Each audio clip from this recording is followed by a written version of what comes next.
नमस्कार, मैं हूं अंकुर और आप देख रहे हैं सत्य हिंदी का शाम 6 बजे का न्यूज बुलेटिन। आज सुप्रीम कोर्ट ने छात्रों को बड़ी राहत दी है और पुलिस कार्रवाई पर सख्त सवाल उठाए हैं। उधर अखिलेश यादव ने संसद में दावा किया कि सरकार छात्रों के दबाव में झुकी और प्रधानमंत्री को बचाने के लिए धर्मेंद्र प्रधान को हटाया गया।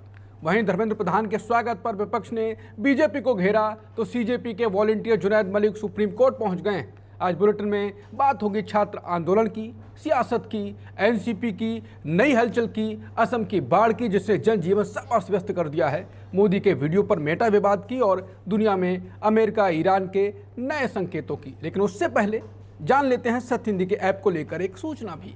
अब आपको हमारी खबरें देखने के लिए कहीं और जाने की जरूरत नहीं है।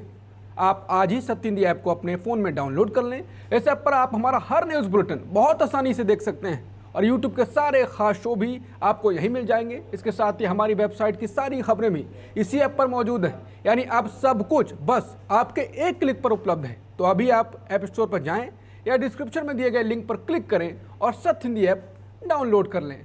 तो आप जानते हैं बुलेटिन की 5 बड़ी खबरें। सुप्रीम कोर्ट ने छात्रों को दी बड़ी राहत, कहा निर्दोष छात्रों को तुरंत रिहा करें। लोकसभा में अखिलेश यादव बोले प्रधानमंत्री को बचाने के लिए धर्मेंद्र प्रधान को हटाया गया। धर्मेंद्र प्रधान के स्वागत पर विपक्ष भड़का, कहा पाकिस्तान से जंग जीत कर आए थे क्या। धर्मेंद्र प्रधान के बाद पंजाब शिक्षा मंत्री हरजीत बैंस पर बड़ा इस्तीफे का दबाव। दिल्ली बैठक के बाद शरद एनसीपी के दोनों गुटों के साथ आने की चर्चा तेज। शुरुआत करते हैं छात्र आंदोलन पर सुप्रीम कोर्ट की आज हुई सुनवाई से, जिसमें कोर्ट ने छात्रों को राहत दी है। सुप्रीम कोर्ट ने छात्र आंदोलन पर बड़ा आदेश देते हुए बड़ी राहत दी। कोर्ट ने कहा कि निर्दोष छात्रों पर कोई सख्त कार्रवाई नहीं होगी। जिन छात्रों का आपराधिक रिकॉर्ड नहीं है उन्हें परेशान नहीं किया जाए। कोर्ट ने पुलिस हिरासत में मौजूद सभी छात्रों को तुरंत छोड़ने का आदेश दिया। ये मामला छात्र आंदोलन के दौरान पुलिस कार्रवाई से जुड़ा है। सुनवाई के दौरान कोर्ट ने कहा कि शांतिपूर्ण प्रदर्शन संविधान से मिला अधिकार है। कोर्ट ने माना कि आंदोलन में बाहरी लोग भी घुस सकते हैं, लेकिन इससे छात्रों के अधिकार खत्म नहीं होते। कोर्ट ने कहा कि अगर किसी ने कानून तोड़ा है कार्रवाई हो, लेकिन निर्दोष छात्रों को निशाना नहीं बनाया जा सकता। अब इस मामले की अगली सुनवाई 3 अगस्त को होगी। सुप्रीम कोर्ट ने पुलिस कार्रवाई पर भी सख्त रुख अपनाया। कोर्ट ने कहा कि निष्पक्ष और स्वतंत्र जांच जरूरी है। कोर्ट ने कहा कि जिम्मेदारी तय किए बिना जांच का कोई मतलब नहीं। कोर्ट ने संकेत दिए कि जांच के लिए विशेष जांच दल बन सकता है। इसकी अगुवाई पूर्व सुप्रीम कोर्ट जज कर सकते हैं। फिलहाल कोर्ट ने केंद्र और कई राज्यों से जवाब मांगा है। इनमें दिल्ली, बिहार, असम और पश्चिम बंगाल भी शामिल है। कोर्ट ने सभी सीसीटीवी फुटेज सुरक्षित रखने का आदेश भी दिया। ड्रोन वीडियो और बॉडी कैमरे की रिकॉर्डिंग भी बचा कर रखने को कहा। कोर्ट ने प्रदर्शनकारियों का डिजिटल डेटा सार्वजनिक नहीं करने का निर्देश दिया। साथ ही कहा कि जांच पूरी तरह निष्पक्ष और पारदर्शी होनी चाहिए। संसद में पेपर लीक रोकने के वाले कानून में संशोधन पर चर्चा के दौरान अखिलेश यादव ने सरकार को जमकर घेरा। उन्होंने लोकसभा में कहा कि प्रधानमंत्री को बचाने के लिए धर्मेंद्र प्रधान को हटाया गया। छात्र आंदोलन की चर्चा करते हुए अखिलेश ने कहा कि इस आंदोलन ने सरकार को लोकतांत्रिक तरीके से सोचने पर मजबूर कर दिया। उन्होंने कहा कि मैं छात्रों को बधाई देता हूं। उनके आंदोलन की वजह से सरकार को प्रदर्शन की अनुमति देनी पड़ी। पहले यही सरकार लोगों को विरोध करने तक नहीं देती थी। अखिलेश ने कहा कि सरकार भी झुकती है, बस उसे झुकाने वाला चाहिए। उन्होंने किसान आंदोलन का भी जिक्र किया। उन्होंने कहा कि किसानों की बात भी लंबे संघर्ष के बाद सुनी गई थी। उन्होंने बीजेपी पर भी निशाना साधा, कहा कि बीजेपी वादे नहीं करती, सिर्फ नारे देती है। पेपर लीक पर भी अखिलेश ने सरकार को घेरा। उन्होंने कहा कि राम मंदिर की चोरी नहीं रोक पाए, फिर पेपर लीक कैसे रोकेंगे। वहीं कांग्रेस सांसद गौरव गोगोई ने भी सरकार पर सवाल उठाए और कहा कि जो छात्र सड़कों पर उतरने को मजबूर है, सरकार को उनका दर्द समझना चाहिए।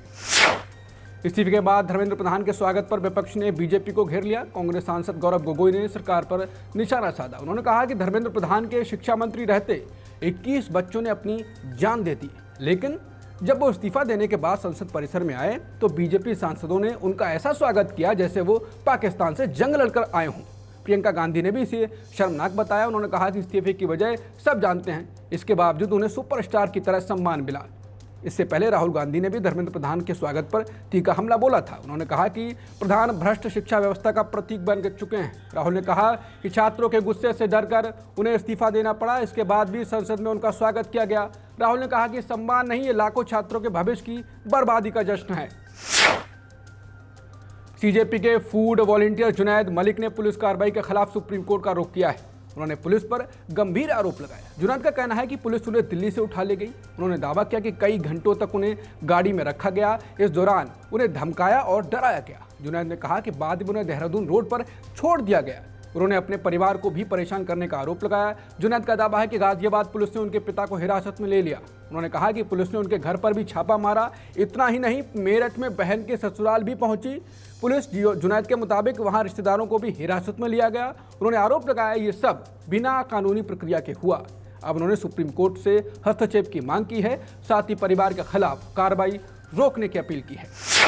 सीजेपी संस्थापक अभिजीत दीपके को लगातार शादी के रिश्ते आ रहे हैं। अभिजीत की मां अनीता दीपके ने कहा कि शादी के रिश्ते लगातार आ रहे हैं। आंदोलन से पहले भी रिश्ते आते थे, लेकिन आंदोलन के बाद इनकी संख्या और बढ़ गई है। परिवार चाहता है कि दिसंबर या जनवरी तक शादी हो जाए। हालांकि आखिरी फैसला अभिजीत ही करेंगे। उनकी मां ने बताया कि इस बारे में उनसे कई बार बात हुई, लेकिन उन्होंने सिर्फ मुस्कुराकर जवाब दिया। फिलहाल अभिजीत घर नहीं लौट पाए हैं। उन्हें टाइफाइड हो गया था, इसलिए उनकी वापसी कुछ दिन टल गई है। परिवार ने एक और बड़ा खुलासा किया। उन्होंने बताया कि सीजेपी बनने के बाद धमकियां मिलने लगी थी। अभिजीत को बोस्टन में फोन आए, धमकी दी गई कि माता पिता को निशाना बनाया जाएगा। इसके बाद परिवार करीब 2 हफ्ते तक रिश्तेदारों के यहाँ छुप कर रहा। अब परिवार को उम्मीद है कि अभिजीत जल्द घर लौटेंगे। इसके बाद शादी पर अंतिम फैसला होगा। धर्मेंद्र प्रधान के इस्तीफे के बाद अब पंजाब के शिक्षा मंत्री हरजोत सिंह बैस पर भी दबाव बढ़ गया है। इसकी वजह जंतर मंतर पर मनीष सिसोदिया का पुराना बयान है। उन्होंने कहा था कि अगर पंजाब में पेपर लीक हुआ तो शिक्षा मंत्री को तुरंत हटा दिया जाएगा। अब कांग्रेस, बीजेपी और अकाली दल बैस के इस्तीफे की मांग कर रहे हैं। विपक्ष का कहना है कि आप सरकार के दौरान कई परीक्षा विवाद सामने आए। इनमें हालिया फार्मेसी भर्ती परीक्षा भी शामिल है, जहां पुलिस ने नकल कराने वाले गिरोह का भंडाफोड़ किया। विपक्ष 2023 के बोर्ड परीक्षा, पीएस टेट और 2024 की भर्ती परीक्षा का भी जिक्र कर रहा है। हालांकि बैस का कहना है कि फार्मेसी परीक्षा उनके विभाग की नहीं थी।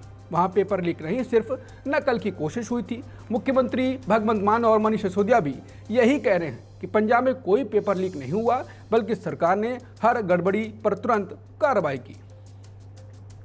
बुलेटिन में खबरें अभी और भी हैं, आगे देखिए। मोदी का वीडियो हटाने पर मेटा बीजेपी के निशाने पर। कृषि मंत्री ने लौटाई सब्सिडी, संसद में सरकार का खुलासा। दिल्ली बैठक से एनसीपी विलय की अटकलें फिर तेज हुई और बाढ़ ने सब कुछ बहा दिया। असम में 68 लोगों की मौत। पीएम मोदी के वीडियो को लेकर नया विवाद खड़ा हो गया है। फेसबुक ने कुछ समय के लिए वीडियो की पहुंच रोक दी। यह वीडियो जैन जी के नाम पीएम मोदी का पहला संबोधन था। वीडियो में प्रधानमंत्री ने छात्र आंदोलन पर अपनी बात रखी थी। यह वीडियो 23 जुलाई को फेसबुक और इंस्टाग्राम पर डाला गया था, लेकिन 28 जुलाई की सुबह इसे भारत में सीमित कर दिया गया। विवाद बढ़ने के बाद मेटा ने सफाई दी। कंपनी ने कहा कि वीडियो गलती से हट गया था, अब उसे दोबारा बहाल कर दिया गया है। सूत्रों के मुताबिक इलेक्ट्रॉनिक्स और आईटी मंत्रालय ने मेटा के ग्लोबल हेड को तलब किया। सरकार इस पूरे मामले पर जवाब चाहती है। वहीं बीजेपी नेता मेटा के खिलाफ अब माहौल बनाने में जुट गए हैं। बीजेपी नेता तजिंदर बग्गा ने भी मेटा पर हमला बोला। उन्होंने कहा कि फेसबुक ने सारी हदें पार कर दी हैं। बग्गा ने सवाल उठाए कि विदेशी कंपनी को भारत के प्रधानमंत्री की पोस्ट रोकने का अधिकार किसने दिया। उन्होंने मेटा से यह भी पूछा कि उसने किसके कहने पर यह कार्रवाई की। कृषि राज्य मंत्री भागीरथ चौधरी ने 99 लाख रुपए की सब्सिडी लौटा दी है।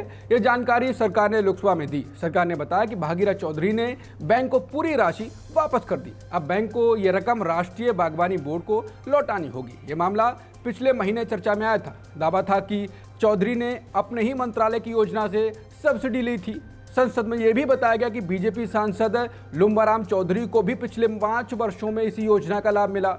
ये योजना व्यावसायिक बागवानी को बढ़ावा देने के लिए बनाई गई है। इसमें एक परिवार को अधिकतम 1 करोड़ रुपए तक की सब्सिडी मिल सकती है। टीएमसी सांसद अभिषेक बनर्जी ने इस मामले पर सरकार से सवाल पूछा था। उन्होंने हितों के टकराव के नियमों की जानकारी भी मांगी। सरकार ने जवाब दिया कि योजना में ऐसी किसी नियम का प्रावधान नहीं है। शरद पवार और अजित पवार के गुटों के फिर साथ आने की चर्चा तेज हो गई है। दिल्ली में शरद पवार से पार्थ पवार और प्रफुल्ल पटेल की अहम मुलाकात हुई। मुलाकात के बाद सियासी अटकलें और तेज हो गई। चर्चा है कि दोनों एनसीपी फिर साथ आ सकते हैं। हालांकि किसी नेता ने इसकी पुष्टि नहीं की। बैठक का एजेंडा भी सार्वजनिक नहीं किया गया। इससे पहले शरद पवार ने प्रधानमंत्री मोदी से भी मुलाकात की थी। उस मुलाकात के बाद भी कई सवाल उठे थे। अब लगातार बैठकों ने नई चर्चा छेड़ दी है। खबर है कि दोनों गुटों में बैक चैनल बातचीत हो रही है। पहले ये बातचीत धीमी पड़ गई थी, लेकिन अब इसके फिर तेज होने की चर्चा है। रिपोर्टों के मुताबिक पहले दोनों गुटों के विलय पर बात हो रही है, इसके बाद आगे की राजनीतिक रणनीति तय हो सकती है। हालांकि अभी तक किसी पक्ष ने विलय की आधिकारिक पुष्टि नहीं की है। असम में बाढ़ ने सब कुछ बहा दिया है, लेकिन अब स्थिति धीरे धीरे सुधर रही है। राहत की बात यह है कि नई मौत की खबर नहीं है। मृतकों की संख्या 68 पर बनी हुई है। प्रभावित लोगों की संख्या भी घट गई है। अब करीब 4.5 लाख लोग बाढ़ से प्रभावित हैं। हालांकि 6 जिले अभी भी पानी से जूझ रहे हैं।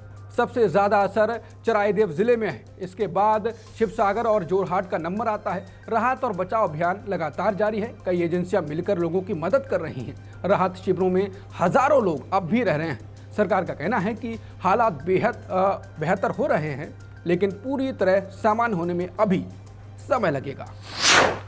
अमेरिका और ईरान के बीच 3 दिन की शांति के बीच ट्रंप ने समझौते की उम्मीद जताई है। ट्रंप ने कहा कि उन्हें समझौते की अच्छी उम्मीद दिख रही है। ट्रंप ने कहा कि उनके पास धैर्य है। उन्होंने कहा कि आने वाले दिनों में कुछ अच्छा हो सकता है, लेकिन ईरान ने अलग रुख अपनाया। ईरान ने साफ कहा कि अमेरिका से कोई बातचीत नहीं चल रही। ईरान के विदेश मंत्रालय ने ये जानकारी दी। मंत्रालय ने कहा कि कुछ देश संदेश जरूर पहुंचा रहे हैं, लेकिन फिलहाल अमेरिका के साथ कोई सीधी बातचीत नहीं हो रही है।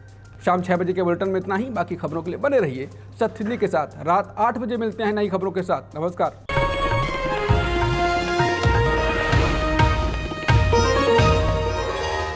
Copyright disclaimer under Section 107 of the Copyright Act 1976. Allowance is made for fair use for purposes such as criticism, comment, news reporting, scholarship, and research. Fair use is a use permitted by copyright statute that might otherwise be infringing.